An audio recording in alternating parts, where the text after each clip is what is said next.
أقبلت يا رمضان الخير مستمر، يا باغي الخير هذا شهر مكرمة. السلام علیکم ورحمۃ اللہ. الحمد للہ وکفى والصلاة والسلام علی رسول اللہ. اما بعد، اعوذ باللہ السمیع العلیم من الشیطان الرجیم. وَإِذَا سَأَلَكَ عِبَادِي عَنِّي فَإِنِّي قَرِيب. عزیز دوستو، رمضان المبارک کا مہینہ یہ دعا کا مہینہ ہے. اس میں روزے دار جب افطاری کے وقت اپنے رب سے دعا کرتا ہے تو وہ دعا قبول ہوتی ہے، وہ رد نہیں ہوتی. رمضان اور دعا کا تعلق، یا رمضان المبارک کے روزے اور دعا کا تعلق یوں بھی ہے کہ اللہ رب العالمین نے اس تعلق کو بیان بھی کیا ہے، قائم کیا ہے، اشارہ فرمایا ہے. سورۃ البقرہ میں جہاں پر پورے رکوع میں اللہ رب العالمین نے روزوں کے احکامات بیان کیے ہیں، رکوع کی ابتدا اور انتہا روزوں کے احکامات سے کی. درمیان میں ایک آیت دعا کے متعلق اللہ رب العالمین نے ذکر کی. یہ اس بات کی طرف اشارہ ہے کہ روزے دار اور دعا کا گہرا تعلق ہے، رمضان اور دعا کا آپس میں گہرا تعلق ہے. فرمایا وَإِذَا سَأَلَكَ عِبَادِي عَنِّي فَإِنِّي قَرِيب. جب تم سے اے محمد صلی اللہ علیہ وسلم میرے بندے میرے بارے میں سوال کریں تو ان کو بتلا دینا کہ میں بہت ہی قریب ہوں. اجیب دعوت الداعی اذا دعانی، کہ میں جب بھی کوئی مجھ سے دعا کرتا ہے، جب بھی کوئی مجھے پکارتا ہے تو میں اس کی پکار کو سنتا ہوں، جواب دیتا ہوں. فَلْيَسْتَجِيبُوا لِي، پس انہیں چاہیے کہ یہ میری بات مانیں، میرے حکم کی بجا آوری کریں. وَلْيُؤْمِنُوا بِي، اور میرے اوپر ایمان لے آئیں. لَعَلَّهُمْ يَرْشُدُونَ، تاکہ یہ ہدایت پا لیں، رشد و ہدایت جو ہے ان کو نصیب میں ہو جائے. سنن ترمذی کے اندر روایت موجود ہے، مسند احمد میں بھی روایت ہے، سنن ابن ماجہ میں بھی یہی روایت موجود ہے، الفاظ مختلف ہیں. سنن ترمذی میں حضرت ابو ہریرہ رضی اللہ عنہ سے مروی ہے، بیان کرتے ہیں رسول اکرم صلی اللہ علیہ وسلم نے فرمایا ثلاثۃ لا ترد دعوتهم، تین قسم کے آدمی ایسے ہیں جن کی دعا رد نہیں ہوتی. الامام العادل والصائم حین یفطر، کہ ایک عادل حکمران اس کی دعا جو ہے وہ رد نہیں ہوتی. دوسرا وہ شخص ہے کہ جب وہ افطاری کرنے لگتا ہے، افطاری کے عین وقت جو ہے وہ دعا کر بیٹھتا ہے. اور تیسرا وہ ہے کہ مظلوم، اس کی دعا جو ہے وہ رد نہیں ہوتی. اس کو جو ہے اللہ رب العالمین جو ہے آسمانوں سے اس کے لیے دروازے کھول دیتے ہیں اور جو ہے اس کی نصرت کا اعلان کرتے ہیں، کہتے ہیں کہ میں ضرور ہے مظلوم تیری نصرت کروں گا، اگرچہ تھوڑی دیر بعد ہی کیوں نہ ہو.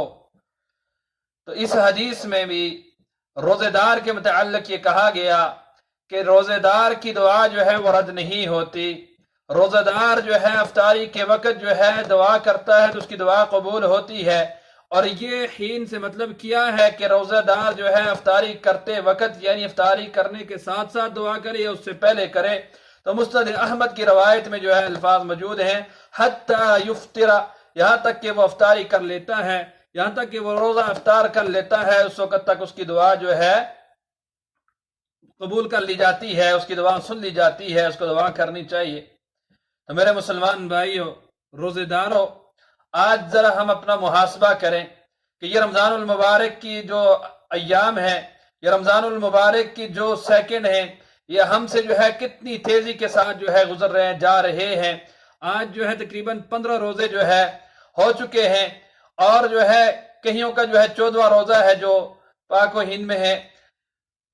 تو عرض کرنے کا مقصد یہ ہے کہ ذرا سوچیں کہ ان 14 یا 15 دنوں میں ہم نے کتنی دعا کی ہے، کتنی اپنے لیے دعا کی ہے، اپنے والدین کے لیے دعا کی ہے، اپنے جو ہے ارد گرد جو مسلمان ہیں، بیمار ہیں، ان کے لیے دعا کی ہے، مظلوم مسلمان ہیں ان کے لیے دعا کی ہے۔ ذرا ہم اپنا محاسبہ کریں۔ اگر تو ہم دعا کرتے ہیں، دعا کا اہتمام کرتے ہیں تو یہ بہت ہی اچھی بات ہے۔ اگر دعا سے جو ہم اعراض کر رہے ہیں تو یاد رکھیے کہ جو انسان یا جو شخص جو ہے دعا سے اعراض کرتا ہے، دعا کا اہتمام نہیں کرتا، تو اللہ رب العالمین جو ہے اس پہ جو ہے ناراض ہو جاتے ہیں، غصے ہو جاتے ہیں۔ اس لیے ان اوقات کی قدر کریں۔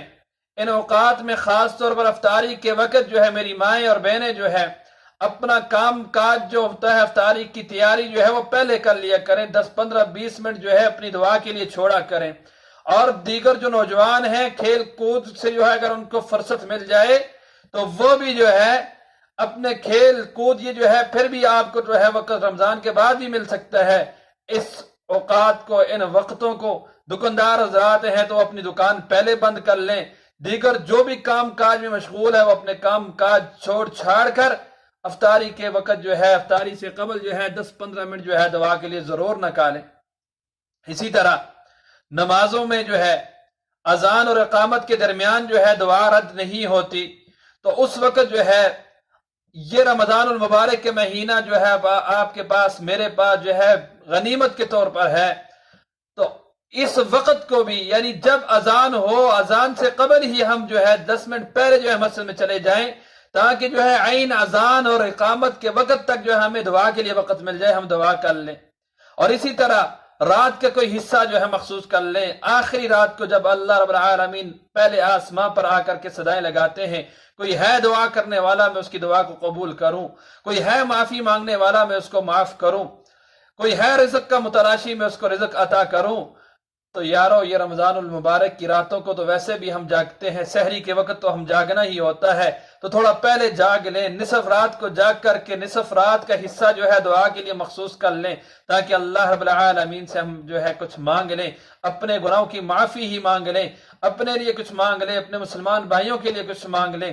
اسی طرح جمعے کے دن جو ہے عصر اور مغرب کے درمیان کا جو وقت ہے، اس وقت میں بھی دعا جو ہے قبول ہوتی ہے۔ تو رمضان المبارک کے جمعے جو ہے 4 یا 5 جو جمعے ہمیں نصیب ہوتے ہیں، ان میں اگر ہم اس وقت کو جو ہے دعا کے لیے خاص کر لیں تو دعا جو ہے ہمارے لیے جو کتنا بہترین ذریعہ ہوگا۔ سحری کرنے سے پہلے جو ہے یا رات کو جو ہے قیام اللیل جو ہوتا ہے، اس کے بعد جو ہے ہم بیٹھ کر کے کوئی وقت مخصوص کر لیں دعا کے لیے۔ اس لیے میرے بھائیوں، اس کو غنیمت جانو۔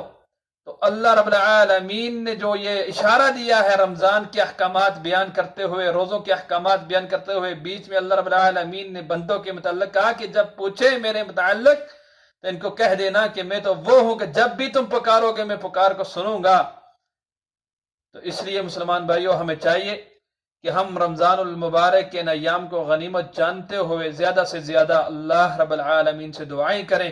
اللہ سے دعا ہے کہ اللہ رب العالمین عمل کی توفیق عطا فرمائے۔